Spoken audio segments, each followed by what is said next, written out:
Papi.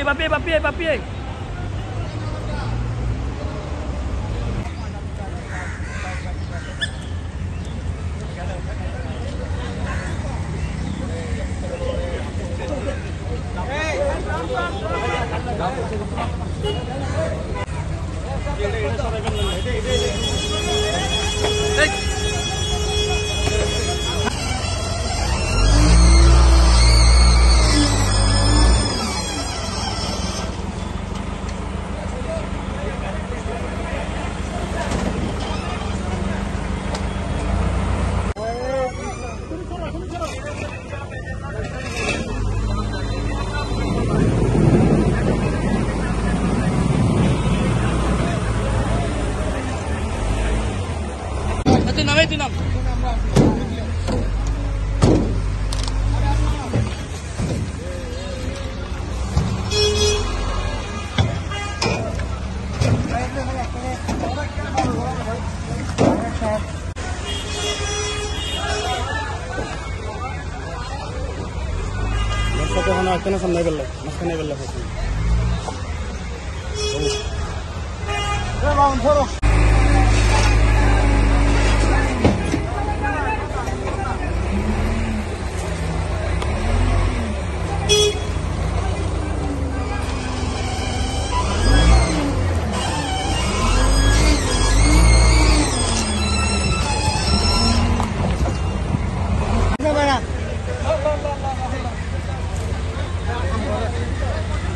Driver foto na to.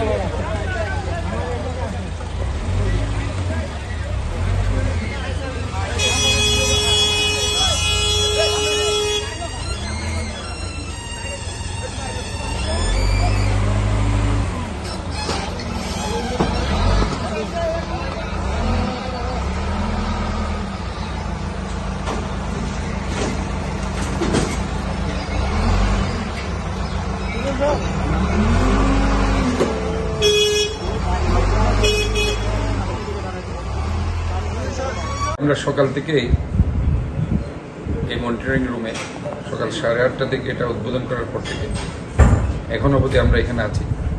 আমরা এর মধ্যে বিভিন্ন জায়গায় পর্যবেক্ষণে গিয়েছিলাম। তা আমি ধন্যবাদ জানাচ্ছি যে আমাদের পরিচ্ছন্ন কর্মকর্তা প্রায় 4200 পরিচ্ছন্ন কর্মকর্তা তারা মাঠে থেকে অত্যন্ত কষ্ট করে আজকে বর্জ্য অপসারণে তারা সাহায্য করেছে। বিশেষ করে প্রায় 369টা গাড়ি এখানে ব্যবহৃত হয়েছে এবং বিশেষ করে এলাকাবাসী শহরের মানুষজন তারাও অনেক সচেতন হয়েছে এবং তারা আমাদের এই কর্মসূচির সাথে একাত্মতা ঘোষণা করে তারা বর্জ্য অপসারণে আমাদের সাথে কাজ করেছে এবং আমি মনে করছি যে প্রায় 10,000 টন বর্জ্য অপসারণ করা হয়েছে এবং এখানে আমরা চামড়ার যেটা সংরক্ষণ করার জন্য যে সংরক্ষিত এলাকা বাইজিৎ সেখানে আমরা গিয়েছি। তো সেখানেও আমরা দেখেছি চামড়াগুলো তারা সংরক্ষণ করছে, তাদেরকে আমরা সময়সীমা বেঁধে দিয়েছি। কাজে ওভারঅল সব মিলে আমাদের যে পর্যবেক্ষণ তাতে মনে হচ্ছে ইনশাল্লাহ আমরা যে সময়সীমা শহরের পরিষ্কার পরিচ্ছন্নতার জন্য আমরা বেঁধে দিয়েছিলাম এটা পারফেক্টলি এটা সন্তোষজনক মনে হচ্ছে। এবং তারপরেও বিভিন্ন কালচারের কারণে গিয়ে অনেক সময় দুপুরে অনেকের জবাই করেছে পশু এবং আগামীকালকে অনেকে জবাই করতে পারে, সে ব্যাপারেও আমরা আমাদের প্রস্তুতি আমাদের আছে। আমাদের কন্ট্রোল রুম আমাদের কর্মকর্তা এখানে যারা দায়িত্বপ্রাপ্ত কর্মকর্তারা আছে এবং আমাদের পরিচ্ছন্ন কর্মকর্তা অবশ্যই থাকবে এবং 6টার মধ্যেই ইনশাল্লাহ আমাদের এই কাজগুলো কমপ্লিট হয়েছে। তা আশা করছি আমরা এরপরও আমাদের এখানে কন্ট্রোল রুম চালু থাকবে। যদি কারো কোনো সমস্যা থাকে আমাদের যে হটলাইন আছে সেই হটলাইনে তারা যোগাযোগ করবে এবং আমরা অবশ্যই সে সার্ভিস দেওয়ার জন্য আমরা প্রস্তুত রয়েছি। ধন্যবাদ।